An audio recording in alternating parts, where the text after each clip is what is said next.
बौद्ध धर्म के पतन के लिए मैं सबसे पहले सम्राट अशोक को जिम्मेदार मानता हूं। आभासी दुनिया के मेरे दोस्तों, रतन लाल बोल रहा हूं। काम की बात लाल की क्लास में आपका स्वागत है और पेश है अंबेडकर नामा। पहली पंक्ति जो मैंने कही है वो मेरे शब्द नहीं है, डॉक्टर अंबेडकर के शब्द। इसके अलावा हिंदू धर्म का विकास कितने चरण में हुआ है? फ्रांस के राज्य क्रांति से पहले बुद्ध ने समता का विचार दिया। ये तमाम बातें हैं। बौद्ध धर्म का उदय कैसे हुआ, पतन कैसे हुआ, इन सारी बातों को इस लेक्चर में जानेंगे विस्तार से। इन सब बातों के लिए चलता हूं लंका। और 6 जून 1950 को वर्ल्ड बुद्धिस्ट कॉन्फ्रेंस हुआ था। उसमें डॉक्टर अंबेडकर का भाषण है, बहुत शानदार भाषण है, पूरा सुनिएगा और शेयर करते रहिएगा। उन्होंने कहा था, सीधे आता हूं पॉइंट पे, किसी भी परंपरा के बारे में पूरी जानकारी मिलने के बाद ही उसके बारे में यथार्थ ज्ञान होता है। इसलिए जिन परिस्थितियों में बौद्ध धर्म का उदय हुआ उसे अगर हम जान ले तो बौद्ध धर्म का वास्तविक महत्व हम जान पाएंगे। भारत में हमेशा से हिंदू धर्म ही रहा है, इस बात से मैं सहमत नहीं। हिंदू धर्म का सबसे आखिर में विचारों में धीरे धीरे प्रगति हुआ, उदय हुआ। वैदिक धर्म के प्रसार के बाद भारत में 3 बार धर्म परिवर्तन हुए। वैदिक धर्म का रूपांतरण ब्राह्मण धर्म में हुआ और ब्राह्मण धर्म का रूपांतरण हिंदू धर्म में हुआ। समाज के विभिन्न वर्गों में विभाजन को बौद्ध धर्म का विरोध था, इससे विरोध था सामाजिक विभाजन से। समाज की चतुर्वर्णीय व्यवस्था की शुरुआत ब्राह्मण धर्म ने की थी। फ्रांस के लिए फ्रांस के राज्य क्रांति का जितना महत्व है उतना ही मानव के इतिहास में बौद्ध धर्म के उदय का महत्व है। आगे उन्होंने कहा कि वैदिक ज्ञान के अनुसार आचरण बहुत आसान है। वैदिक लोग खासकर यज्ञ पूजक होते थे। अपने भगवानों को संतुष्ट करने के लिए वे यज्ञ किया करते थे।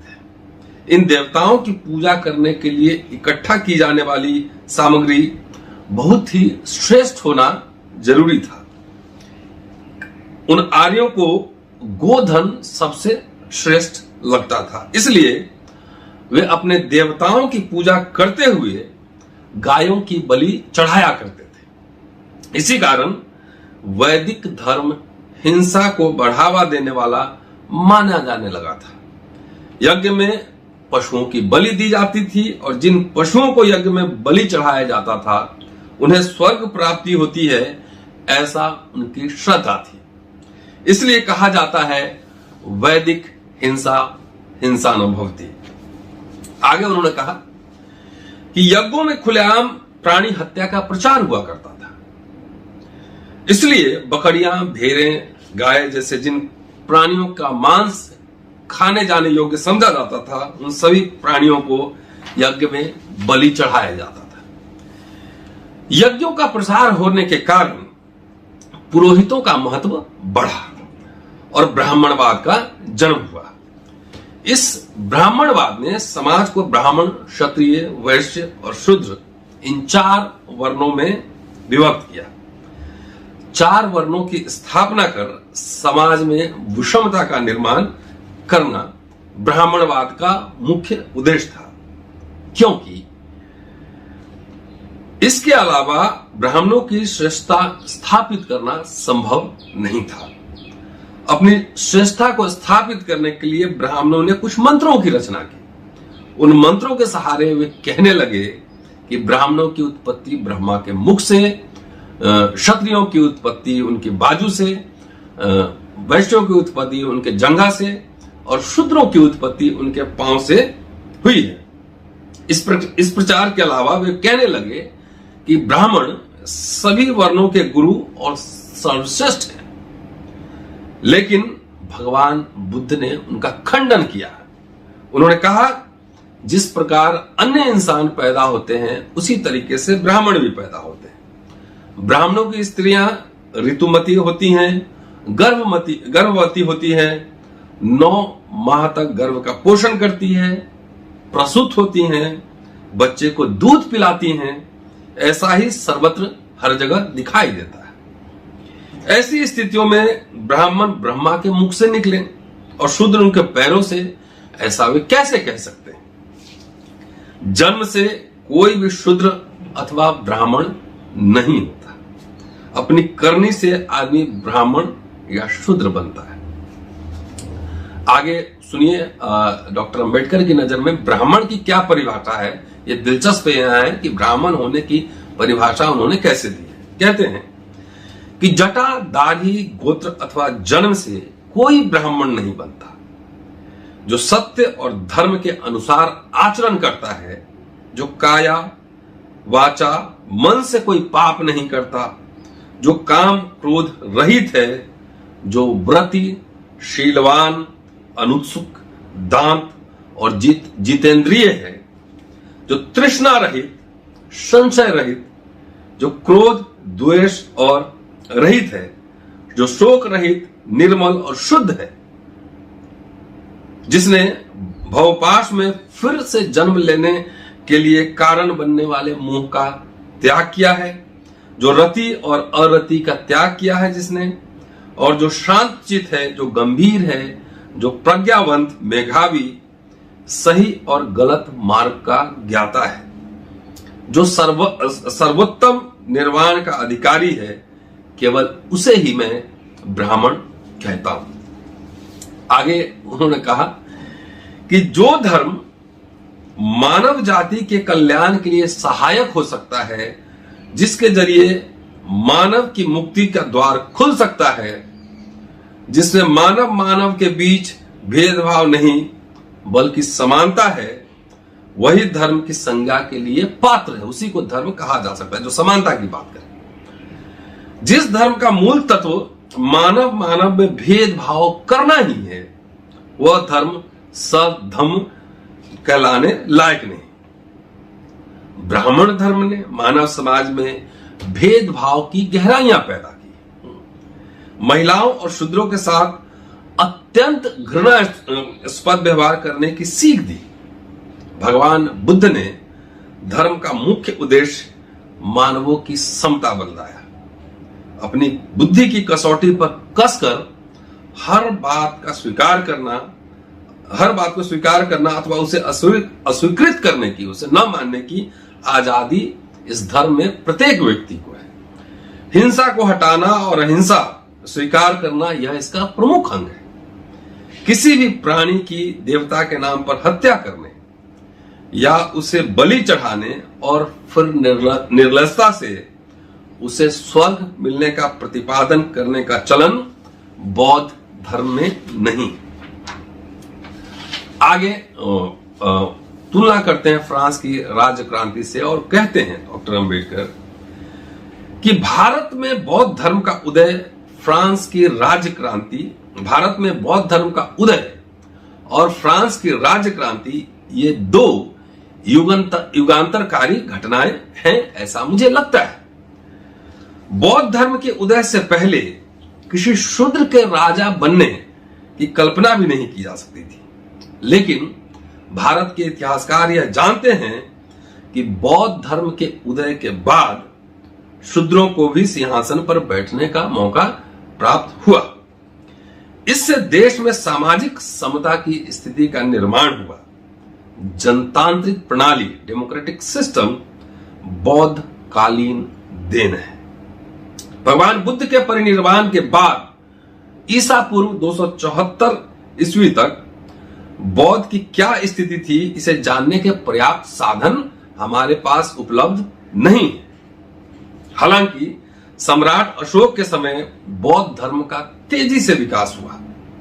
अशोक और चंद्रगुप्त जैसे बलशाली सम्राट भी, उन्होंने ही भारत के बाहर के राज्यों के साथ मैत्रीपूर्ण संबंध स्थापित किए। बौद्ध युग में भारत में स्थापत्य कला, चित्रकला, मूर्तिकला आदि कई तरह के कलाओं का विकास हुआ। बौद्ध युग में साहित्य और दर्शन का भी विकास हुआ और यहां तक्षशिला और नालंदा विश्वविद्यालय का उदाहरण देते हैं और कहते हैं कि इससे पूर्व कभी भी भारत को इस प्रकार का गौरव प्राप्त नहीं हुआ। अब आगे कहते हैं कि सवाल यह पैदा होता है कि जो धर्म इतना श्रेष्ठ था, जिस धर्म का इतना प्रचार प्रसार हुआ था, उसका पतन कैसे हो गया, लोप कैसे हो गया। इस सवाल के कई जवाब होंगे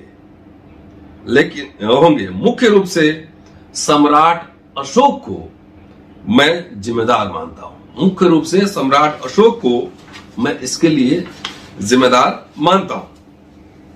आगे कहते हैं कि अशोक जरूरत से ज्यादा सहनशील था, इसलिए मैं उसे दोषी मानता हूं। अशोक ने अपने समय में बौद्ध धर्म के अलावा अन्य कई धर्मों को प्रचार की अनुमति दी थी जो बौद्ध के कट्टर दुश्मन थे। इससे बौद्ध के खिलाफ वाले धर्मों को अपनी पूरी शक्ति बढ़ाने का मौका मिलता था। यही बौद्ध धर्म पर पहला आघात था, ऐसा मुझे लगता है। कहते हैं व्याख्या करते हुए इस बात की, अपने बात की व्याख्या करते हुए कहते हैं कि बौद्ध धर्म से पता चलता है कि भगवान बुद्ध के श्रमण शिष्यों में तकरीबन 60% ब्राह्मण थे। यह बौद्ध ग्रंथों से पता लगता है।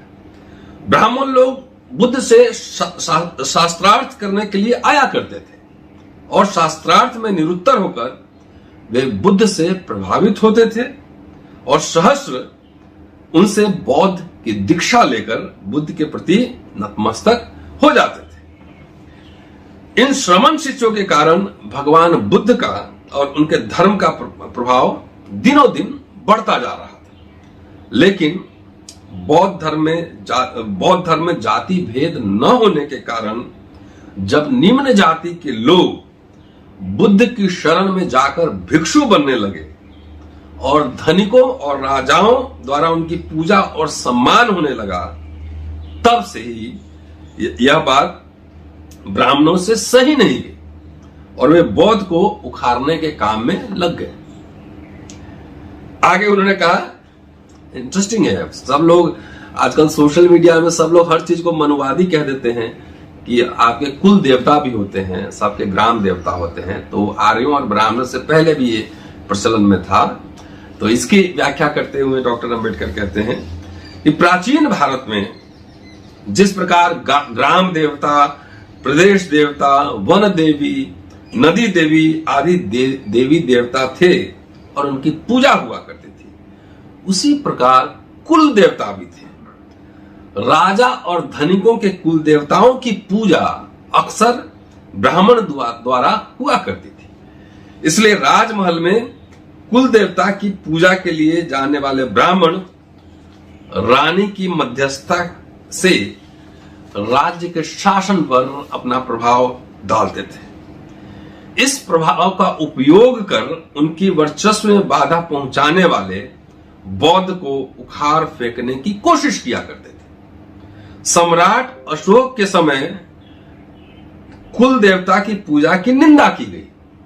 अशोक कहता है कि मैं बौद्ध मार्ग का अनुसरण कर रहा हूं, इसलिए अन्य किसी देवी देवता की पूजा करने की मुझे जरूरत नहीं। और उसने अपने प्रशासनिक अधिकारियों को आदेश देकर कुल देवताओं की मूर्तियां हटवा दी। यह ब्राह्मणों के लिए बहुत बड़ा आघात था, क्योंकि इससे उनकी आजीविका और भ्रामक प्रचार पर लगाम लग गई।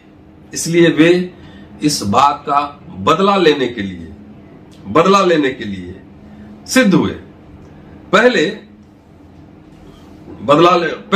ब्राह्मण पुरोहित मानते थे कि सभी राजा मरने के बाद नरक में जाते हैं, क्योंकि राज्य चलाते समय उनको कई तरह के पाप कर्म करने पड़ते हैं। इसलिए मौका पाने के बावजूद राज्य चलाने की जिम्मेदारी ब्राह्मणों ने अपने सिर पर नहीं ली, उसके लिए तैयार नहीं थे। हालांकि राज सिंहासन पर बैठने के लिए वे राजी नहीं होने के बावजूद मंत्री अथवा पुरोहित के तौर पर राजा को सलाह देने का काम किया करते थे। साथ ही वे कानून भी बनाते थे। लेकिन अशोक के आज्ञा के बाद कुल देवता की पूजा बंद होने के कारण जब उनकी बहुत बड़ी हानि हुई, तब राज्य का शासन न चलाने के अपने सिद्धांत को उन्होंने छोड़ दिया, त्याग कर दिया और राज्य पर और सिंहासन पर कब्जा करने की कोशिश उन्होंने शुरू कर दी। भारतीय साहित्य में इस प्रकार के अनेक घटनाओं का जिक्र है। कई बार ऐसा भी देखने में आता है कि जहां अपने बलबूते राज्य करना संभव नहीं था, वहां अपनी तरफ झुकाव रखने वाले क्षत्रियों को साथ लेकर या उन्हें आगे कर, यानी कठपुतली बनाकर वे शासन चलाया करते थे। इस प्रकार एक बार फिर ब्राह्मणवाद ने जोर पकड़ा तो बौद्ध धर्म पर आघात हुआ और भारत से लोप होने के लिए कारण बना। आगे बृहद्रथ की चर्चा करते हैं और कहते हैं कि ब्राह्मणों के शासन अधिकार की एक बहुत बड़ी घटना मौर्य साम्राज्य के परिवर्तन के लिए जिम्मेदार दिखाई देती है। खेद की बात है कि भारतीय इतिहासविदों ने इस घटना को महत्व नहीं दिया है। वस्तुतः भारतीय इतिहास की यह सबसे बड़ी घटना है, सबसे बड़ी घटना है। अंतिम मौर्य सम्राट महाराज बृहद्रथ का सेनापति पुष्यमित्र शुंग नाम का एक ब्राह्मण था। पतंजलि उसके गुरु थे। पतंजलि ने बौद्धों से योग विद्या सीखी थी, लेकिन बाद में वह बौद्धों का शत्रु बना। उसकी सलाह को मानकर सेनापति पुष्यमित्र शुंग ने बृहद्रथ की हत्या की और मौर्य वंश की जगह शुंग वंश के नाम से ब्राह्मणों का राज स्थापित किया और उसे चलाया। इन ब्राह्मण राज्य ने बौद्ध धर्म को अत्यधिक नुकसान पहुंचाया। भारत से बौद्ध धर्म के नष्ट प्राय होने के लिए कारण बना यह ऐतिहासिक घटना है। आगे कहते हैं कि यह भी माना जाता है कि भारत से बौद्ध धर्म का लोप, उसका पतन होने के लिए विदेशी आक्रमण भी कारण बने। लेकिन यूनानी लोगों के आक्रमणों के कारण बौद्ध धर्म का कोई नुकसान नहीं हुआ। उल्टे उनके द्वारा बौद्ध धर्म के प्रसार के लिए सहायता दिए जाने के सबूत मिलते हैं। गुप्त युग में भारत पर हुणों के आक्रमण हुए, लेकिन गुप्त राजाओं से पराजित होने के बाद वे यह भारत में ही रह गए। उनके कारण भी बौद्ध धर्म का कोई नुकसान नहीं हुआ। कुषाण कनिष्क के बारे में जानते हैं। कनिष्क ने बौद्ध धर्म की दीक्षा ली। उसने तक्षशिला में बौद्ध विश्वविद्यालय खोला था और बौद्धों की चौथी काउंसिल धर्म संगति उन्होंने सभा बुलाई थी। इसी धर्म संगति में महायान धर्म का उदय हुआ और बौद्ध साहित्य संशोधित रूप में संस्कृत भाषा में लिखा जाने लगा। विदेशी आक्रमणकारियों में मुसलमानों के द्वारा बौद्ध धर्म पर बेहद बुरा प्रभाव पड़ा, बेहद नुकसान हुआ बौद्ध धर्म का, है ना। लाइब्रेरी जलाए गए, आक्रमण किए गए, बौद्ध मूर्तियों को तोड़ा गया, तहस नहस किया गया, हत्याएं हुई, तमाम हुई। सबसे बड़ा ब्लो जो है मुस्लिम आक्रमण, इसको मानते हैं और कहते हैं कि मेरे कुछ मित्र मुझसे पूछते हैं कि मुसलमान आक्रमणकारियों ने हिंदू मंदिर और हिंदू मूर्तियों को भी तहस नहस कर किया ना। तो इस पर मेरा जवाब यह है कि उन्होंने बौद्ध धर्म का जितना नुकसान किया उतना हिंदू धर्म का नुकसान नहीं किया। इसकी वजह यह है कि लगभग सभी ब्राह्मण ग्रस्त थे और अपने परिवार के साथ अपने घरों में रहते थे, इसलिए उनकी अलग पहचान नहीं थी। परंतु बौद्ध भिक्षु मात्र परिवार से अलग चीवरधारी थे और विहारों में रहते थे। उन्हें पहचानना आसान था, इसलिए हिंदुओं के प्रसिद्ध मंदिरों के साथ भले मुसलमानों ने तोड़फोड़ की हो, लेकिन उनके धर्म गुरुओं और पुरोहितों को कोई हानि नहीं हुई। किसी भी धर्म को जिंदा रखने के लिए उसके धर्म गुरुओं और पुरोहितों का लगातार बने रहना आवश्यक होता है। बौद्ध धर्म के लोप होने का एक विशेष कारण था कि बौद्ध भिक्षुओं का अभाव होना। बौद्ध भिक्षुओं की कोई भी जाति नहीं होती थी। कोई भी व्यक्ति बौद्ध धर्म की शरण में जाकर उपासक, श्रमणेर, भिक्षु अथवा स्थावीर, महास्थावीर बन सकता था। भिक्षु लोग समाज से दूर विहारों में रहते थे। ब्राह्मणवाद में ऐसी कोई बात नहीं थी। वहां केवल ब्राह्मण के घर पैदा होने से ब्राह्मणत्व का निर्माण होता था। इस कारण हिंदुओं को विशेष हानि नहीं हुई।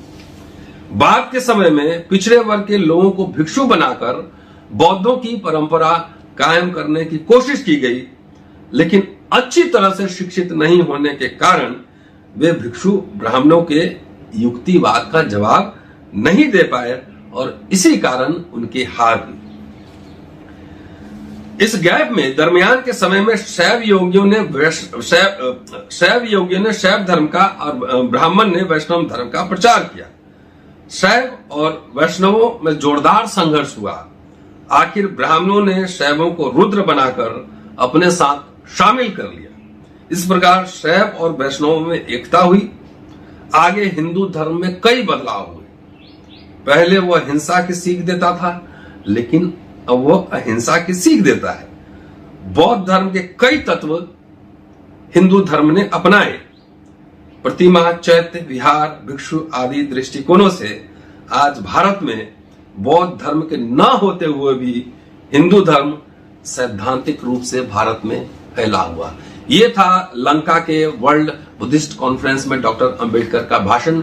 शुक्रिया। पूरा भाषण सुनिए और ज्यादा से ज्यादा शेयर कीजिए, क्योंकि यह प्रमाणिक साक्ष्यों पर आधारित है और इसको पूरा लोगों के बीच घर घर पहुंचाना आपकी भी जिम्मेदारी है। शुक्रिया। अगले एपिसोड में फिर मुलाकात।